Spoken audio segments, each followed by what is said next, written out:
안녕하십니까. 신인균의 군사TV 디펜스 브리핑입니다. 자, 오늘도 역시 전 세계 각종 군사 안보, 국방, 무기 관련한 소식 중에 중요한 소식 간추려서 전해드리는데요. 오늘은 아주 우리 주변국들 이야기로 전부 쫙 깔렸습니다. 첫 번째 소식입니다. 일본이 중국 해군을 봉쇄하기 위한 히든카드로 극초음속 대한미사일을 개발 중이며 오는 2026년부터 오키나와 일대의 주요 섬들이 원격으로 통제되는 극초음속 대한미사일 기지가 될 것이라는 소식입니다. 일본 방위성이 센카쿠 열도를 비롯해 오키나와 열도 일대의 일부 섬을 원격 통제 미사일 기지로 운영할 계획을 가지고 있으며 이들 기지에 배치되는 극초음속 미사일의 초도분이 오는 2026년 배치될 예정이라고 사우스차이나 모닝포스트가 보도했습니다. 사우스차이나 모닝포스트는 일본이 지난 2018년과 2019년에 극초음속 대한미사일 개발을 위해 각각 185억 엔과 250억 엔, 도합 435억 엔, 우리 돈으로 무려 4,973억 원의 돈을 집중적으로 투자했다고 밝히면서 가까운 장래에 이 미사일의 시제품이 나올 것이라고 전망했습니다. 일본이 개발 중인 극초음속 미사일은 500km급의 사정거리에 마하 5급의 극초음속 비행 능력, 관통 탄두를 보유해서 중국의 랴오닝 항공모함을 일격에 파괴할 수 있는 강력한 공격 능력을 보유할 전망입니다. 일본은 최근 미 해병대가 발전시키고 있는 로그파이어스, 즉 원격으로 통제되는 대한미사일 개념을 수용해서 이 극초음속 미사일을 원격 통제 버전으로 개발해서 주요 도서에 이동식으로 배치할 예정인데요. 이렇게 될 경우에 오키나와 열도와 센카쿠 열도의 주요 도서 대부분이 일본의 극초음속 미사일 기지로 탈바꿈할 전망입니다. 사정거리 500km급의 극초음속 미사일이 오키나와 일대에 배치되면 중국에 대한 거의 완벽한 중첩 봉쇄 라인이 완성되는 것인데요. 이 미사일은 유사시에 큐슈에 배치되면 우리나라에 대한 위협도 될 수 있어서 이와 관련한 대응책 마련을 서둘러야 할 것으로 보입니다. 이게 예상 CG 중에 하나인데 이렇게 나올지 다른 모습으로 나올지는 알 수 없습니다. 어쨌든 스텔스 디자인이 적용이 된 것 같고 마하 5급의 속도를 내는 미사일이다. 그러면서 이제 순항 미사일이 되는 것이죠. 이걸 가지고 관통탄두까지 넣어서 항공모함을 공격하면 이제 이 속도 에너지 그리고 지연신관, 속도 에너지에 의해서 그냥 항공모함의 동체를 뚫어버리면서 지연신관이니까 살짝 나중에 터지죠. 그러면 이제 파고 들어갔을 때 터지면 내부 폭발로 인해서 항공모함 일격에 격파할 수 있다. 이제 이런 내용이죠. 그래서 일본이 큐슈에서부터 그 센카쿠 열도까지 하면 대만 북쪽까지 쫙 일본의 섬들이 있지 않습니까? 그러면 이 섬들의 무인도에다가 이 이동식 순항미사일 발사대를 배치를 해놓고 그것을 원격으로 조정해서 중국과의 유사시에 중국의 항공모함 또는 함대들이 인근에 오면 그걸 때려버리겠다라는 것인데 사정거리 500km인데 500km는 일부러 제한을 하는 것이라고 합니다. 그러니까 이제 전수방어 원칙, 이래서 이게 사정거리가 좀 더 길면 공격용 무기, 그러니까 중국이 본토를 때릴 수 있는 능력이 되니까 그것은 이제 제한을 하고 중국이 일본을 공격하려 할 때 방어하는 정도 수준에서만 한다라고 해서 500km까지로 제한을 했다고 하는데 그 제한이라는 게 이제 무서운 거예요. 일본이 지금 헌법 개정 움직임을 보이고 있지 않습니까? 그래서 헌법을 개정하면 얼마든지 이 제한을 풀어버리면 이게 1000km, 2000km까지 늘어날 가능성이 있죠. 그러면 이걸 이제 이 동해 연안의 마이즈루라든지 오키섬이라든지 아니면은 이 큐슈라든지 이런 곳에 배치하면 큐슈 같은 경우는 사실은 우리 제주도까지 다 에워싸고 있는 그런 섬이지 않습니까? 여기에 배치하면 이 유사시에 만약에 한국을 봉쇄해야 되겠다라고 생각하면 사실은 이 한국으로 오가는 선박들 이 미사일 때문에 전혀 올 수가 없죠. 만약에 우리가 일본하고 긴장 관계에 있다면.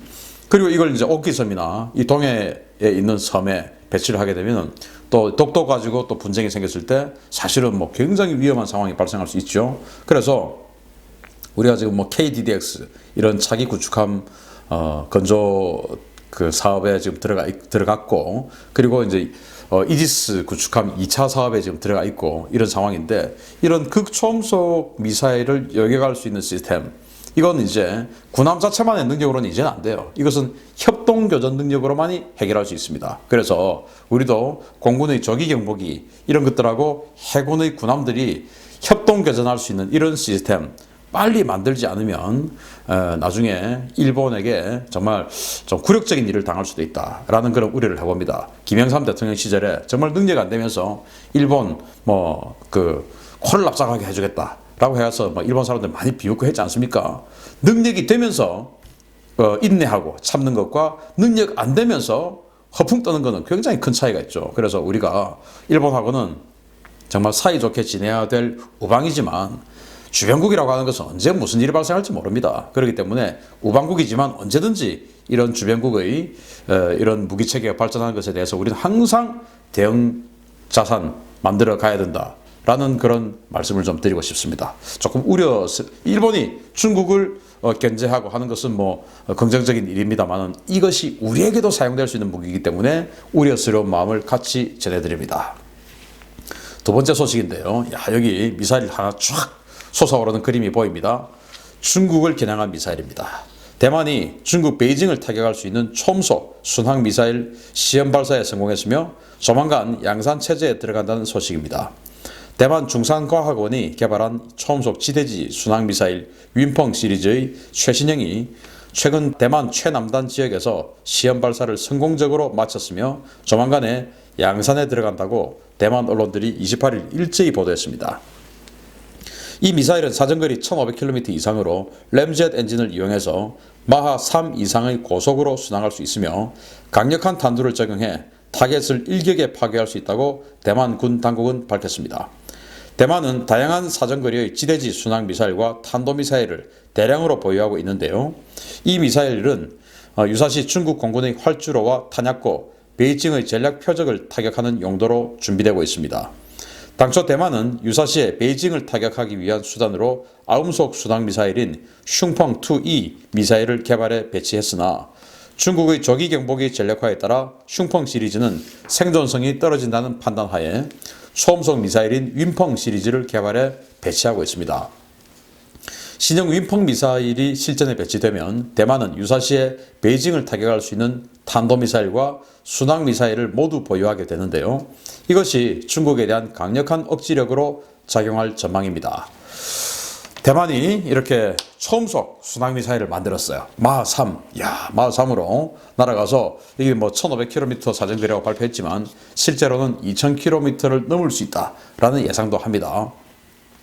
대만은 그동안 자신들이 중국과 1대1로 싸워서 이길 수는 없으니까 북한이 우리를 서울 불바다 하겠다라고 하는 것처럼 대만도 만약에 니들이 우리 때리면 우리는 미사일 쏴서 양쯔강에 있는 그 산샤댐 그거 파괴해가지고 양쯔강 중하류 완전히 그냥 물바다로 만들어버릴 거야. 이렇게 이제 협박을 했죠. 우리가 서울 불바다 협박을 받는 것처럼 중국도 산샤댐 파괴해서 물바다 협박을 받아왔었습니다. 대만은 정말 생존을 위해서 그렇게 했는데 그런데 이제 중국이 조기 경보기를 만드니까 하늘에서 윈펑, 슝펑 같은 아음속 순항미사일이 날아오는 것이 다 보이죠. 아음속 순항미사일 시속 한 900km 정도밖에 안 되니까 이거 얼마든지 하늘에서 딱 보고 있다가 날아오는 것을 아주 저공비행해서 양쯔강 강을 따라서 이렇게 날아온다 하더라도 하늘에서 보면 다 보이죠. 그게 산 위에 있는 레이더로는 안 보이지만 그렇게 해서 하늘에서 딱 보고 이거 격추해 하면 전투기들이 가서 그냥 우리가 지금 사이드와인더 이런 거 열추적 미사일 쏴버리면 격추를 할 수가 있는 겁니다. 그래서 대만이 그런 중국의 조기 경보기에 대응하기 위해서 이렇게 이제 초음속 순항 미사일을 만들어서 베이징 그리고 산샤댐 이런 것들 공격할 수 있는 능력 계속 가지면서 독립하겠다라고 하는 그런 의지를 계속 보여주고 있죠. 아무튼 대만 화이팅입니다. 전쟁은 일어나서는 안 되겠지만 대만이 이런 억제력을 가지고 억지력을 유지하는 차원에서 중국과의 어떤 그 독립 그리고 과거에 우리가 알고 있었던 중화민국으로의 복귀 이런 것들이 가능하지 않을까라고 생각하고 그렇게 되기를 기대합니다. 세 번째 소식입니다. 지난 3월 말에 동해에서 포착됐다가 본토로 복귀한 미 해군의 전자전 공격 비행대가 한 달여 만에 다시 일본의 모습을 드러냈다는 소식입니다. 지난달 30일 일본 혼슈 북부 미사와 공군기지에 제138 전자전 비행대를 증원하는 형태로 전진 배치되었던 미 해군의 제209 전자전 공격 비행대 일명 다스베이더 비행대가 4월 25일자로 일본에 재배치된 사실이 확인됐습니다. 일본 주변 상공의 항공기 운항을 관제하는 도쿄 항공교통관제소는 28일 홋카이도 인근에서 베이더 21이라는 편대명을 사용하는 세대의 EA-28G 그라울러 전자전 공격기 편대와 공용통신망으로 교신했는데요. 이들은 지난달 일본 전개 당시 주둔했던 미사와 공군기지로 들어간 것이 확인됐습니다. 209 전자전 공격 비행대는 미 본토 워싱턴주의 위드비 아일랜드 해군 항공기지를 주둔지로 삼는 부대인데요. 이 부대는 미 해군 예비군 사령부 예하부대, 즉 예비군 파일럿들로 구성된 부대로 유사시에 동원되는 전력입니다. 미군은 4월 중순에 괌 주둔 B-52 폭격기를 모두 본토로 철수시키면서 일본 미사와에 있던 138 전자전 공격 비행대도 철수시킨 바 있었는데요. 2주 만에 다시 주일 미군의 전자전 공격 비행대를 증강시키면서 최근 이상 징후가 식별되고 있는 북한에서 급변 사태가 발발할 가능성에 대비하는 것이 아니냐라는 관측도 제기되고 있습니다. 자, 여기 이 비행기들이에요. 다스베이더. 그러니까 이제 스타워즈 영화에 나오는 그 다스베이더. 그 제가 국방TV에서 한번 해드린 적이 있습니다. 다스베이더가 왔다라고 해드린 적이 있는데 그 전자전 공격 비행대가 다시 왔어요. 제가 이제 여러분들 우려하실까봐 말씀 안 드린 것들이 있었는데 지지난주에 B-52 폭격기들이 괌에서 미국으로 돌아갔지 않습니까? 씨야라고 하는 그런 사인을 가지고 그 무렵에 일본 미사와 기지에 추가 증원되어 있던 138 비행대 전자전 기들도 같이 가버렸어요. 그래서 그 138 비행대가 미사와 기지에 있으면서 그 미사와 기지에 있는 F-16CJ 와일드 위즐 그 전투기들과 연합작전을 해서 이 동해 지역의 북한 방공망을 때려 부수는 그런 임무를 하지 않을까라고 예상을 해왔는데 F-16은 뭐 기존에 자기네들 고정 배치되어 있으니까 놔두고 그 전자전기들이 가버렸어요. 그래서 야 이제 뭐 북한하고는 군사적으로 압박하는 일은 상당히 좀 앞으로는 없겠구나 라고 참 생각을 했었는데 저는 뭐 북한에 대해서 굉장히 강경파고 매파지 않습니까? 그래서 좀 슬픈 생각이 들었어요. 이제는 뭐 미국이 북한에 대해서 압박 안 하려나? 그런 우려를 했었는데 불과 2주 만에 다시 돌아왔습니다. 다른 비행대가. 그래서 이 베이더, 다스베이더, 이 베이더가 와가지고 정말 제국의 귀환이죠. 우리 스타워즈 영화에 보면 그렇게 해서 지금 북한을 다시 압박해 주길 바라고 지금 이제 북한의 급변 사태가 발생할 가능성이 높죠. 북한의 정권이 어떻게 움직일지 모르니까 그렇게 되었을 경우에 예를 들어서 김여정을 옹립하는 기존의 파들 그리고 군부 세력 이제 권력의 중심부에서 밀려난 군부 세력들이 제3의 임무를 내세워서 명분을 가지고 쿠데타를 할 수가 있는데 그렇게 해서 이제 핵무기 통제권을 서로 간에 가지려고 경쟁을 하겠죠. 핵무기 통제권을 가진 자가 미국으로부터 인정받습니다. 미국은 항상 누구든지 우리는 협상한다 라고 했으니까 뭐 누구든지 핵무기 통제권만 가지면은 북한 정권의 정통성을 미국으로부터 인정받는 거예요. 그래서 그런 군부 세력과 지금 기존 정권 세력의 충돌이 발생했을 경우에 급하게 이제 북한에 들어갈 경우가 생길 수가 있습니다. 바로 북한 급변 사태죠. 그에 대비해서 다시 전자전기가 돌아온 것이 아니냐. 전자전기가 있으면 언제든지 북한 어디든지 제밍을 통해서 들어갈 수가 있으니까 라고 생각을 합니다. 미국이 군사적으로도 북한 급변 사태 다시 준비하는 것 같습니다. 마치겠습니다. 감사합니다.